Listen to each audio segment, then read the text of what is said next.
Hello guys, welcome back to Gyan education classes. आज की video में हम देखने वाले हैं carbohydrate.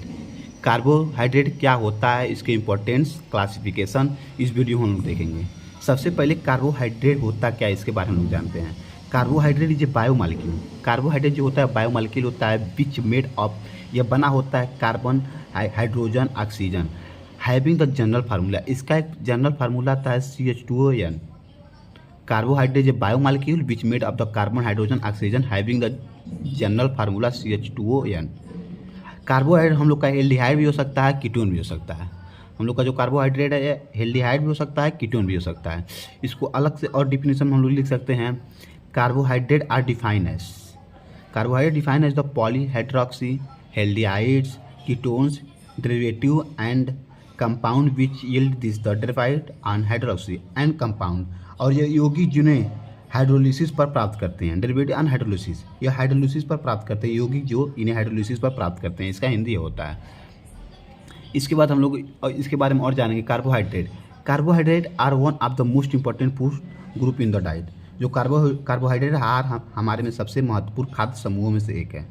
Carbohydrate important food group in the diet. इसके बाद they provide essential element that the body needs for the instant energy production and various the vital function।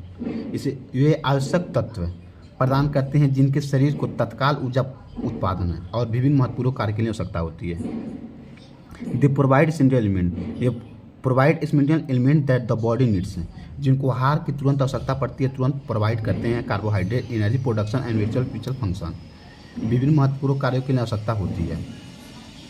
इसके बाद हम लोग इम्पोर्टेंट पढ़ेंगे, इसके क्या क्या इम्पोर्टेंट हैं। इम्पोर्टेंट में हम लोग पढ़ेंगे carbohydrate important for plants and animal.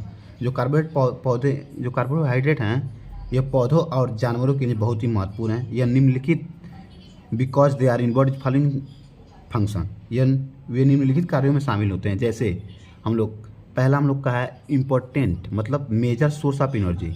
पहला हम लोग का इंपॉर्टेंट है मेजर सोर्स ऑफ एनर्जी, ऊर्जा का प्रमुख स्रोत। इसका मतलब होता है ऊर्जा का प्रमुख स्रोत, मेजर सोर्स ऑफ एनर्जी। इसके बारे में हम लोग पढ़ते हैं। Carbohydrate are the major source of energy for living cell. They are the used as respiratory fuel in the presence of oxygen. Carbohydrate decompose into CO2 and water and liberate energy for further utilization of living cell। Carbohydrate are the major source of energy for living cell। Carbohydrate जो होता है कोशिका के लिए ऊर्जा का प्रमुख स्रोत है, यह ऊर्जा का प्रमुख स्रोत होता है। They are used by respiratory cell, इनका उपयोग, जो कार्बोहाइड्रेट का उपयोग हम लोग श्वसन ईंधन के रूप में किया करते हैं। In the presence of the oxygen, carbohydrate decompose into CO2 and water and liberate energy for further। Oxygen की उपस्थिति में कार्बोहाइड्रेट CO2 और पानी विघटित हो जाते हैं और जीवित कोशिका द्वारा आगे के लिए उपयुक्त ऊर्जा मुक्त करते हैं। मेजर सोर्स ऑफ एनर्जी, इसका मतलब ऊर्जा का प्रमुख स्रोत यही है। इसके बाद हम लोग दूसरा पढ़ेंगे स्ट्रक्चरल कंपोनेंट। स्ट्रक्चरल कंपोनेंट मतलब इसका हिंदी हम लोग का होता है संरचनात्मक घटक। इसमें हम लोग पढ़ सकते हैं, इसका होता है in plant cell carbohydrates constitute the structural framework. In animal cell they form the protective coat on the surface of the cell. ये कह सकते हैं पादप, मतलब इन प्लांट सेल, यह पादप कोशिका कार्बोहाइड्रेट संरचनात्मक ढांचे का निर्माण करते हैं। जो यह होते हैं स्ट्रक्चरल कंपोनेंट, यह पादप कोशिका कार्बोहाइड्रेट संरचनात्मक ढांचे का निर्माण करते हैं। मतलब पादप कोशिका में कार्बोहाइड्रेट संरचनात्मक, इसका हिंदी होता है स्ट्रक्चरल कंपोनेंट का यह निर्माण करते हैं। इसके बाद हम लोग in animal cell they form protective coat on the surface of cell. इसका वजह जो पशु कोशिकाओं में, जो कोशिकाओं की सतह पर सुरक्षात्मक आवरण बनाता है, मतलब सुरक्षा के लिए यह स्ट्रक्चरल कंपोनेंट है। यह कोशिकाओं के लिए, पशु कोशिका के लिए कोशिकाओं की सुरक्षा बनाता है यह स्ट्रक्चरल कंपोनेंट। इसके बाद हम लोग का स्टोरेज देखेंगे इम्पोर्टेंट में। इसमें हम लोग का आता है this are the storage in body for the immediately source of energy. The storage carbohydrate is starch on plants are glycogen in animal. Storage, इसके स्टोरेज हम लोग लिखेंगे क्या, this are the storage in body for immediately source of energy. The storage carbohydrate is starch in plants of glycogen in animal. इसके बाद अगला हम लोग का इंपॉर्टेंट आता है role and metabolism. Role metabolism हम लिखेंगे, रोल मेटाबॉलिज्म हम लोग का हिंदी होता है चयापचय में भूमिका। इसका हिंदी हम लोग का चयापचय में भूमिका।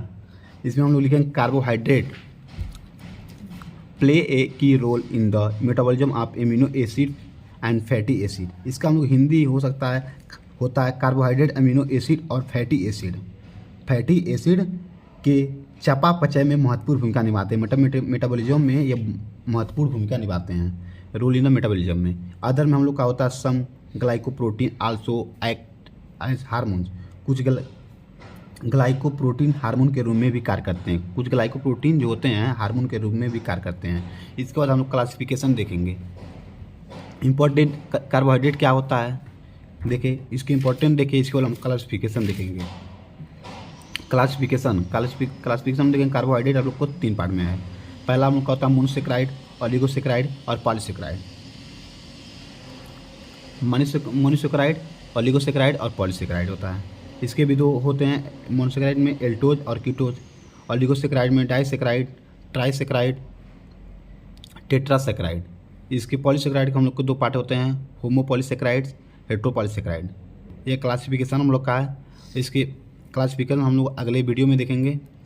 इस वीडियो में बस यहाँ तक कि कार्बोहाइड्रेट क्या है, कार्बोहाइड्रेट के इंपॉर्टेंट क्या है और क्लासिफिकेशन बस इसके नाम। अब इसको मोनोसेक्राइड, ऑलिगोसेक्राइड, पॉलीसेक्राइड को अगले वीडियो में अच्छे तरीके से पढ़ेंगे। अगर आप लोग को ये वीडियो अच्छी लगी तो इस वीडियो को लाइक, सब्सक्राइब एंड शेयर करना ना भूलें। धन्यवाद। मिलते हैं अगले वीडियो में एक नए टॉपिक के साथ। धन्यवाद।